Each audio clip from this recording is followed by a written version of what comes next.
it's me again. Welcome to another episode of In Conversation With. Last week we had a beautiful conversation about financial education, and I saw it fit for us to not close that subject too soon and revisit the subject and look at it from a different perspective. So today I have an amazing guest. His name is Dane Jacobs. He's a colleague of mine. We work with Southern Charter Financial Services. You're going to learn a lot, not only about the business, but also the basics of you managing your financial affairs. A lot of people are always struggling with debts. We're always struggling about not having enough money. Today, we're actually going to teach you that it's not the money that you have. It's mainly how you are managing your money. But before we get into that, I'd like to welcome my guest. Hi, Dave. How are you, Mans? I'm good. How are you? He calls me Mans, guys. Welcome to Conversation With. Thank you for having me. Thank you for joining us. Thank you so much for taking your time to chat to us. He's a very busy man, guys, so he's really taking this time so that we can learn something out of him. So please, who is Dane? Take us through to who you are, where you come from, your background, your work background, and all of that, and into the finance industry. Okay, so, listen, I don't want to put your guests to sleep, but listen, I went to an all-boys school, so I learned to compete. That's, it's the grounding, and I guess when I left school, I wanted to be a millionaire when I was 21, and I learned very quickly that doesn't work like it. I should have had a Lamborghini at that age as well, but life is tough and you've got to grind. I guess I went and studied university. I studied a BCom thinking that is the answer to all my problems, which I realized it's not. It doesn't mean that just because you got a degree doesn't mean that that's where you make money. It's important to educate yourself, but I just learned quickly that there's a whole world out there to learn from. So that's when I decided to go and travel. I worked on the cruise ships for... Where were we, Jas? We worked on the cruise ships for about 3 years as an art dealer, selling paintings and being an art auctioneer. And then I guess before that I was working while I was studying. I was actually working in Heineken. And so I was very attracted to the big brands. And then I ended up working at Porsche. And then, now in financial services and loving it. What a journey. This man's been overseas on the ships. This is amazing. Thank you so much for sharing that. Now take us through your journey in financial services. From an art dealer, salesperson to Porsche. Do you own a Porsche? Not yet. Not yet. I like that. You've coming. worked with very big brands. Thank you for sharing that. And also just sharing that just because you studied something specifically doesn't actually mean that's where you should only focus. The world is your oyster. Thank you for sharing that. Now take us through to you coming into the financial planning industry. So my brother obviously works in the industry, and he just saw an opportunity for me, and he said, come and see how it fits. And listen, it hasn't been easy, but it's been amazing, and I really think that I've found what I really love, because you genuinely, when I look back at my career, I was, you were selling high-end brands, and it's luxurious things. But what we're doing here is we are genuinely helping people. You are genuinely at the core of things, helping people. A lot of people do struggle with their finances, and it's not easy to manage. And like I said earlier, life is tough. And if you don't look out for things like that, you can find yourself stranded one day. Not having enough money to survive and to live off. So I genuinely, that for me is where my passion lies, is helping people, and I found that within the financial services. And funny enough, it was the last place that I thought I would find it. But you are genuinely helping people sort out their financial issues and help them put a plan together. And also, if something happens to one of your loved ones, how can you take care of the family, and how's the family going to be taken care of? Because too many times have we seen children not having education policies or plans in place, how do those children? How do you take it? How do you go through that? So yeah, I think that's where I'm absolutely loving it. I love what you are saying about where you found your passion. You've worked with the biggest brands, you've done most amazing things, but you found your passion in helping people. I think a lot of people out there sometimes forget that life is not only just about you. Your added value, you don't have to be a pastor, for example, to add value in somebody's life. You are in financial services, but you are finding that very same passion which is to help people. So it doesn't matter which industry you are in, what are you doing to help other people? I think that is very important, and thank you so much for sharing that. You mentioned that there's so many platforms people can get help within the financial services. We get different kind of queries on a day-to-day.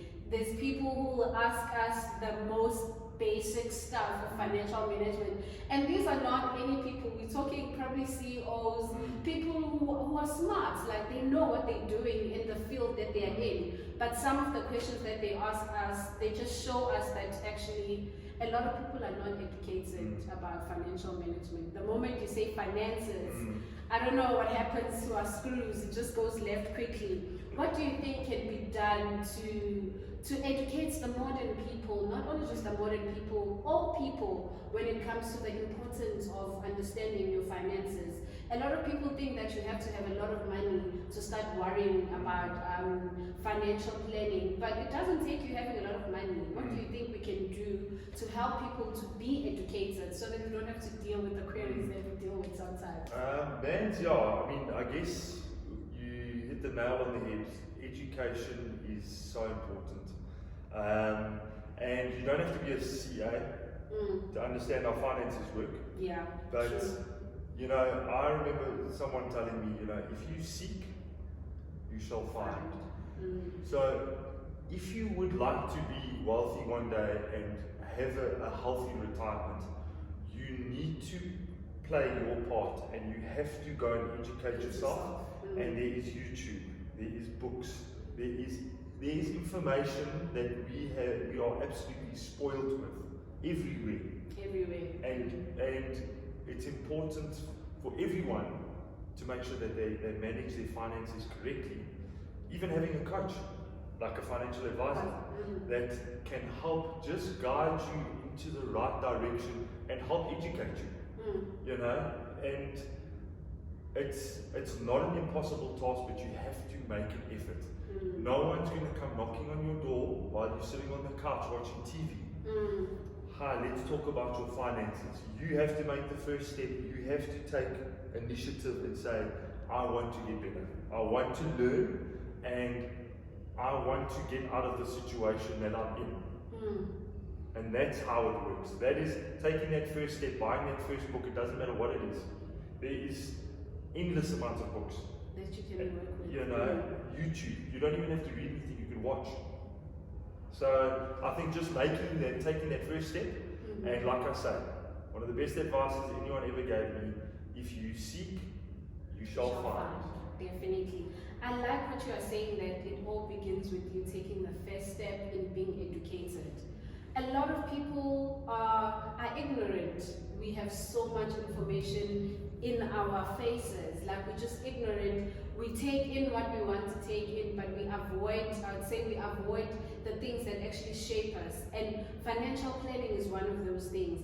A lot of people earn money that could help them build great retirement packages. They can manage their family needs very well, but it's just the education that's missing in between the lines. Thank you so much for highlighting that. Guys, like we said last week, with anything in life that you are trying to attempt to do, you need education. And I like what Dane is saying, education and information are everywhere. You need to just make the first step. And I like what you mentioned about even going as far as having a coach, a financial advisor. We need to be clued enough to know what's going on in our finances.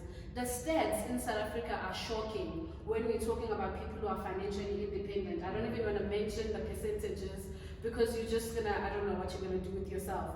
The stats are so bad, and when you look at all these negative stats about people not being financially independent, it's not because we know there's a very bad percentage of people who are not working. You not working doesn't mean you shouldn't have the knowledge of how to manage money. Even if it means you get a short employment that will give you a small amount, it's not about the amount that you have, it's you managing the amount that you have. So let's not use that as an excuse. There's so many people who are not financially independent. I'm talking people who are working, who are earning salaries, but they just can't get their things done properly. Talking about those people, we work in a varied space. We have young professionals who are doing great things in different industries. And if you know, young professionals are very big on luxury stuff. You'd be fresh out of varsity, you still have a student loan that you are owing, but people must see that now you've made it. You go and buy this crazy car. We are so crazy when it comes to buying luxurious stuff. So just from your knowledge that you've gained in the industry, I'm sure at some point in your life you were that young professional person who wanted to buy those luxury stuff. Just with the experience that you've had in the industry, how would you advise someone who is approaching the financial management life like that? I've got my salary, people must know that now I'm the ish. People are going to see the car that I drive. I'm going out every night buying all sorts of kind of drinks. What would you say to that person? Yeah, I mean, I guess we are surrounded by marketers, by people trying to sell us things everywhere we look. So it's Instagram, Facebook, signs.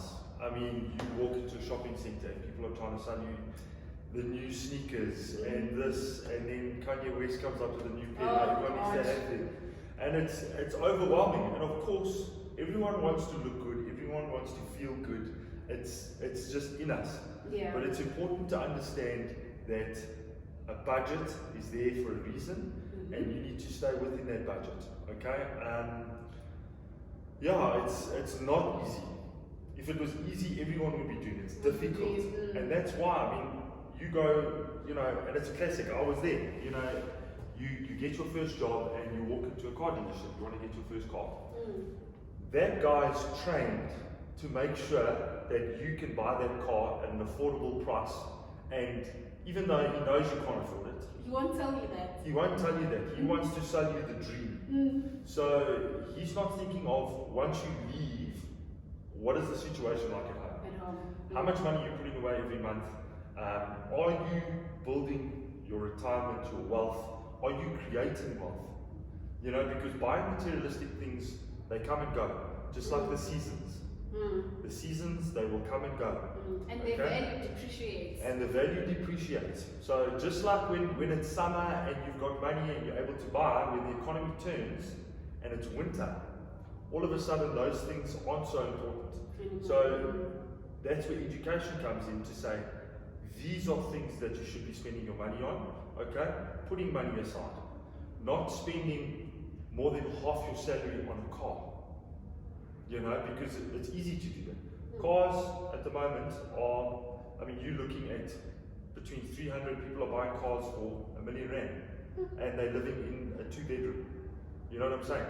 They don't own a property, but they're buying a R1 million car for 800,000. So it's just being smart about where your money goes, and a car is a big thing. I know I've just said that, but I've bought a car cash. I've been driving it for 4 years now. Nice. I don't owe a thing on it, and there was a BMW that I was looking at, and that would have cost me 10 grand a month. And you're like, and I was leaning towards the BMW until I spoke to a financial advisor that actually had to straighten me out, and it was the best financial decision I've actually made up until this point. sure. Because that has saved me over the last 4 years a lot of money. Sure. So just as an example. It's a good example, a very good example, because I know a lot of people, especially guys, you guys are big on car brands. Like a BMW would have been the option, but definitely with the education that you got, you made a different decision. From what you are saying, I'm picking up a lot that what you're basically saying is we need to weigh in our needs and our wants.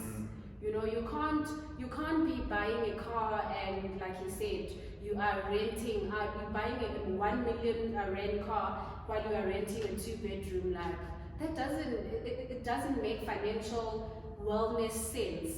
But how are you even going to know that if you're not even educated about how to spend your money? It's all good and well to get a job and give a salary. I wish companies and organizations would actually have sessions where before you even start working in that company or earning from that company, they kind of like gauge and see where you are with your financial education and give you some if you don't have. Because a lot of people are just thrown with this money, fresh from varsity, and now all of a sudden you have this 30K coming into your account.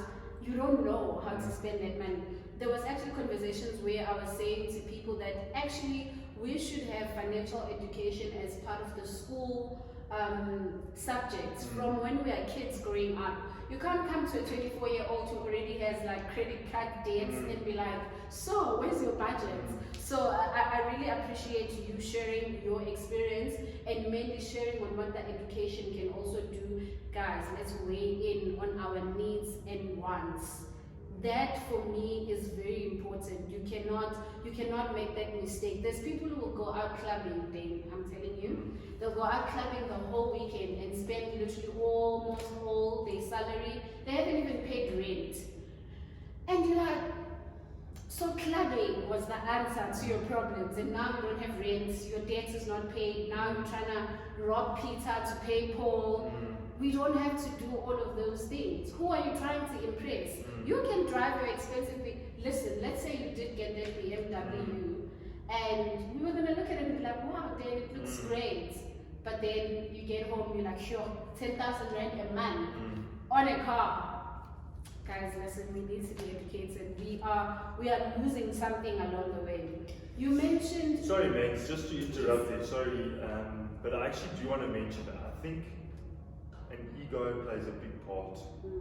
And you just mentioned something now saying, you know, who are you trying to impress? Once you start growing your wealth, the only person you need to really impress is yourself. Because that person that's next to you, that's seeing you in that car, that person's leaving in 3 seconds once that robot goes green. You might never see that person again. So I think it's just important that people, it is a difficult thing, but a person's ego is dangerous. And I think that's where people make a lot of mistakes financially, because it's, I want to buy all the drinks in the club, I want to rock up in this car, I want to be wearing this, I want to be wearing that. Be happy internally and write your own journey slowly but surely but correctly.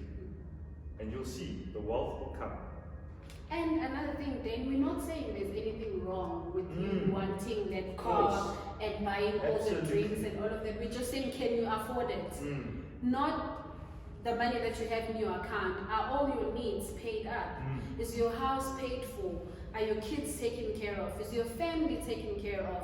Are your basic needs covered? Do you even have food in the fridge? We're not saying there's anything wrong with going out and going crazy. If you can afford it, go for it. But don't do it to impress people. I like what you said about the robots. Literally 3 seconds.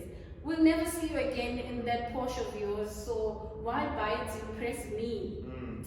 Crazy. I think guys are the ones who struggle with that. Trying to get girls with that Porsche. Absolutely. It's so crazy.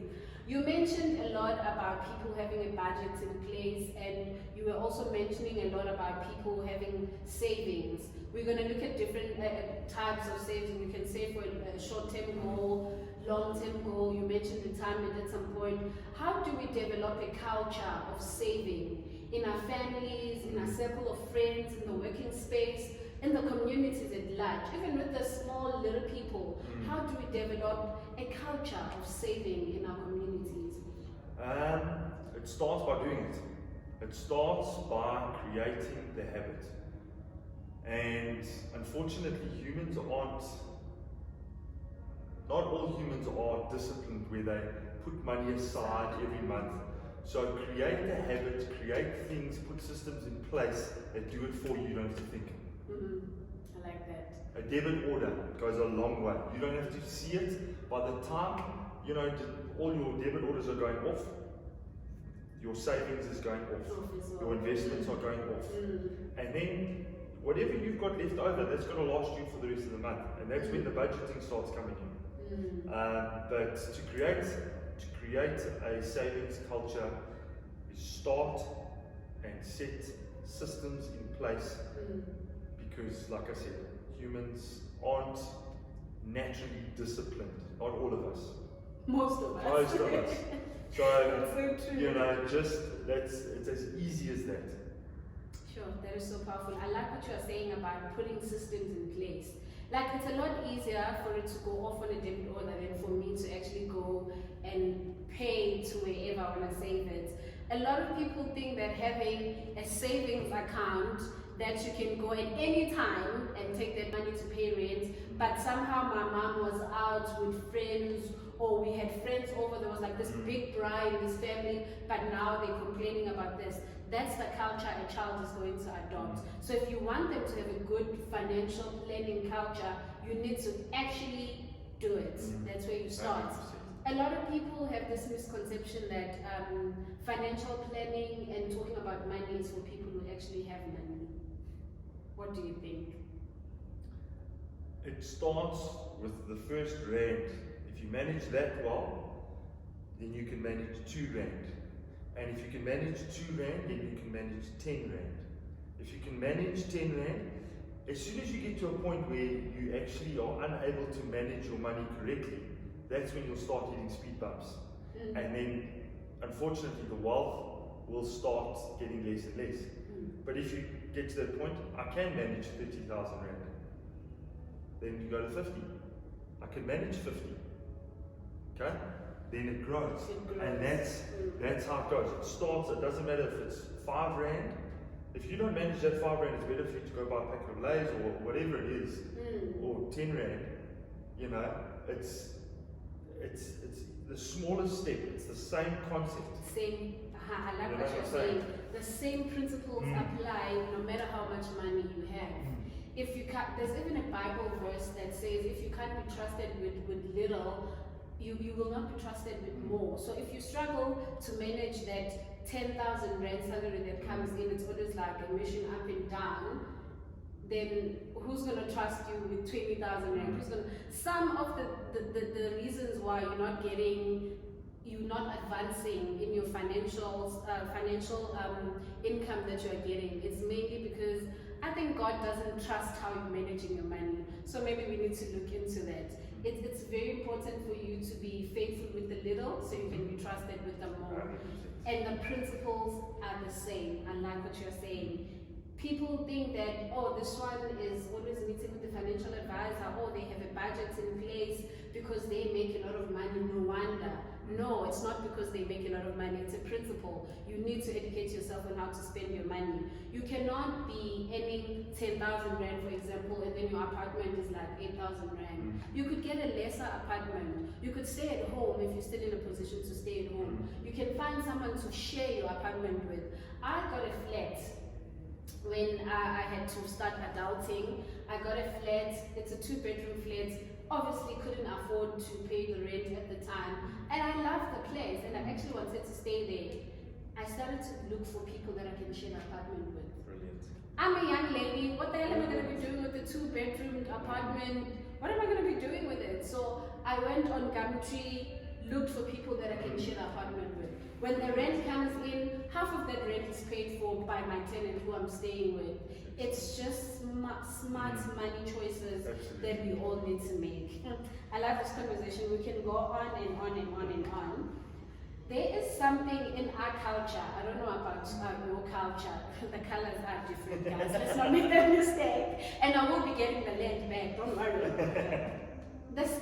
There's this thing in our culture that we call black tax. Yes. I don't even know who came up with the term, but it basically means that if you are the one in the family who is working and earning, it is a must, a responsibility for you to help out at home. Some people would say it's not a must. if I can, I can, and if I can't, I can't. You can't really force me. But there's a lot of people who are very like strict when it comes to it. We educated you, we pushed you to be where you are. Now it's your turn to look after us.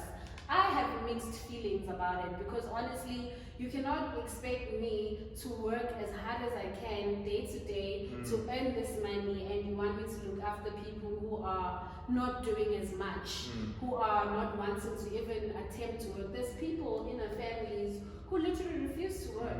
No matter how many opportunities you throw in their faces, they're gonna go try it out and they're gonna be like, no, it didn't work out for me, and they sit back and you're expected to support those people. So I believe it's different stories with different people. There's people who are really supporting their parents who broke their back educating them. So I feel like it differs with each person. In your tradition, in your culture, you guys are considered to be okay financially. You have all the money in the world. Do you guys have a culture that is like that, or anything that is almost similar to black tax? Yeah, I mean, I guess it's there's no real name to it, but it's unfortunately, my parents, they aren't in a position to retire, and they need our help.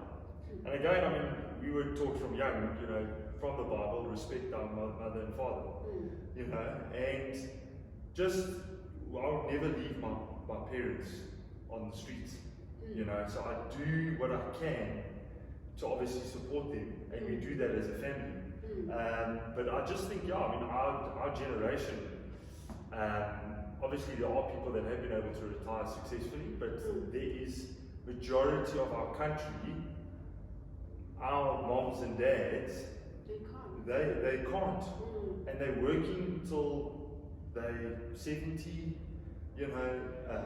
as far as they can. I mean, you can't find work at that age, but they do what they can to try and make and they should actually be resting.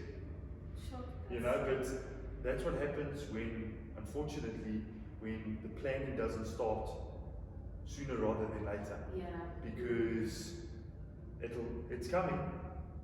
If we like it or not, age is against us, and we're getting older every single year.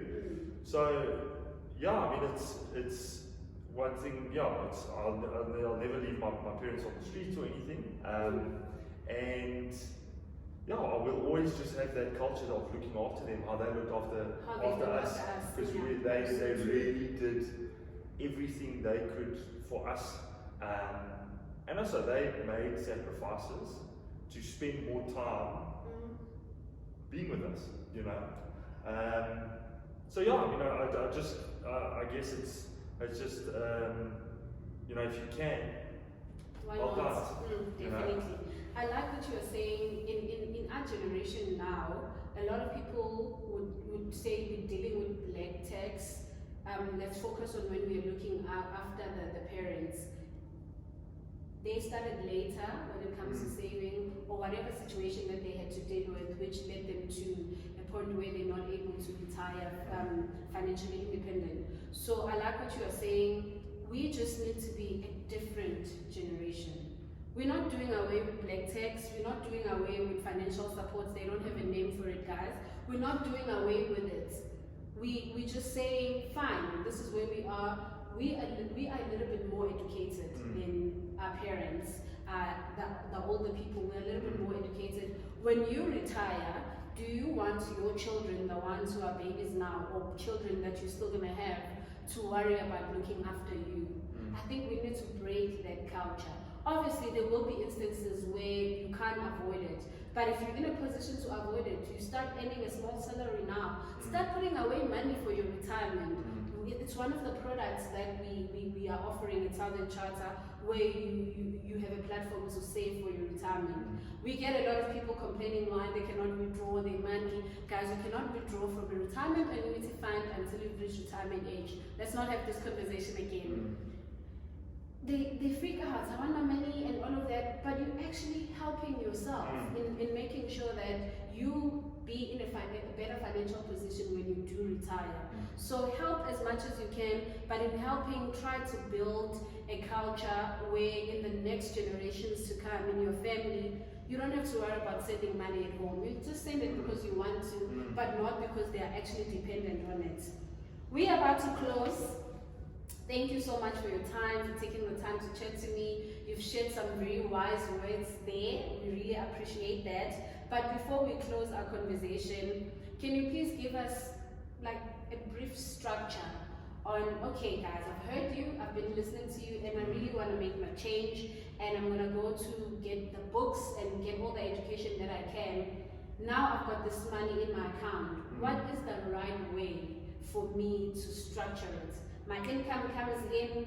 There's people who get their income while they're already sitting at the bar for the first round. So what is the correct structure when you get your income? Where do you start? So I guess, like I said earlier, setting up systems, putting systems in place to create the habit. That is what will get you started. Okay.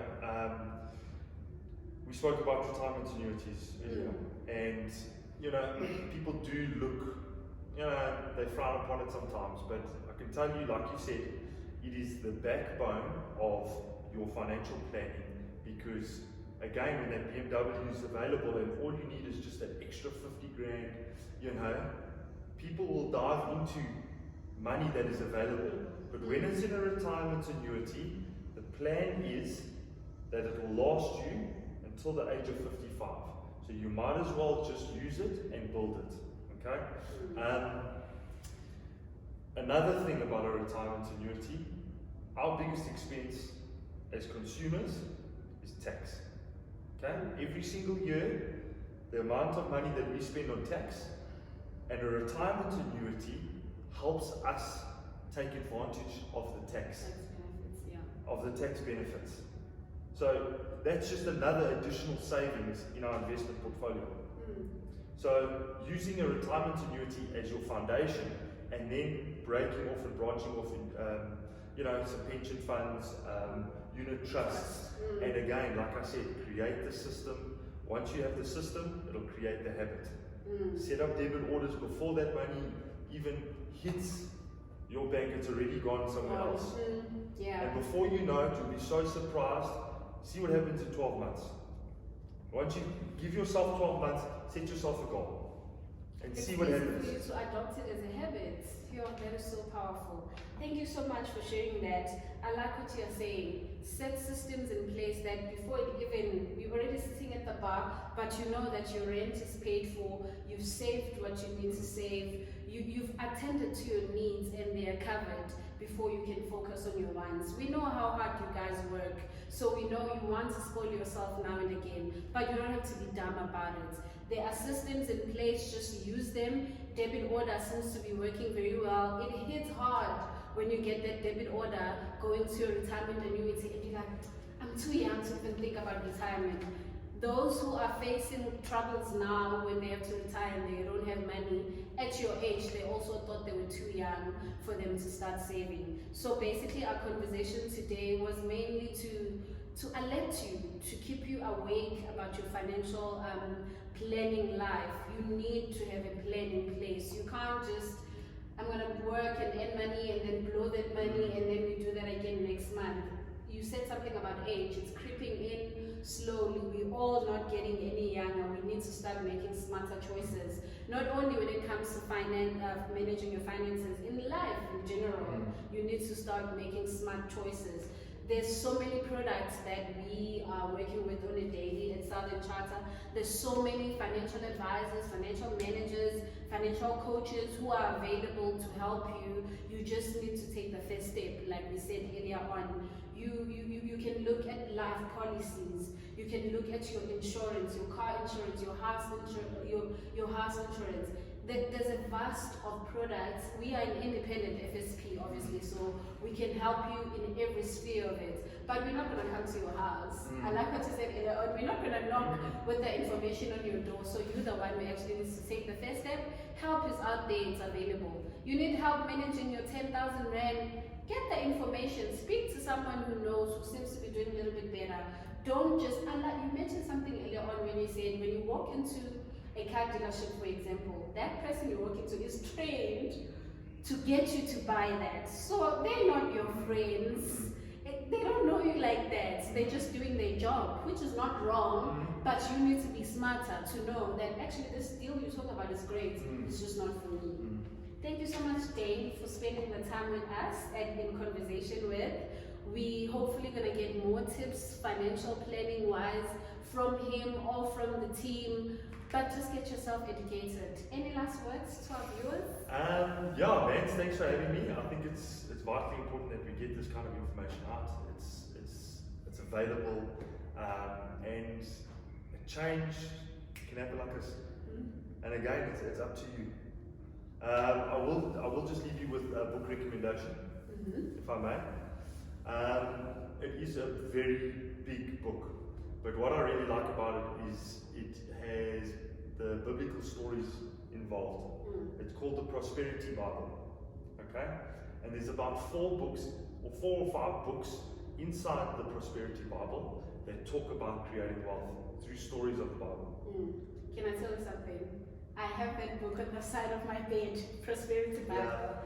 It's a great book, I like that. It's a good one. So, guys, get the book and get educated, and yeah, we are here to help you, to share the information with you. I'm going to be speaking to somebody else next week, hopefully who's going to open up our minds into another sphere of this life that we can learn something on. Thank you for joining us, and guys, thank you for tuning in. This is In Conversation With, hosted by yours truly and my amazing guest, Dane Jacobs. Thank you. Thank you, man. Thanks. Well done. Well done, man. Thank you. Was that okay? It was so much fun. I think It was fun, actually. we kept on going. It never stopped. It was a lot of fun.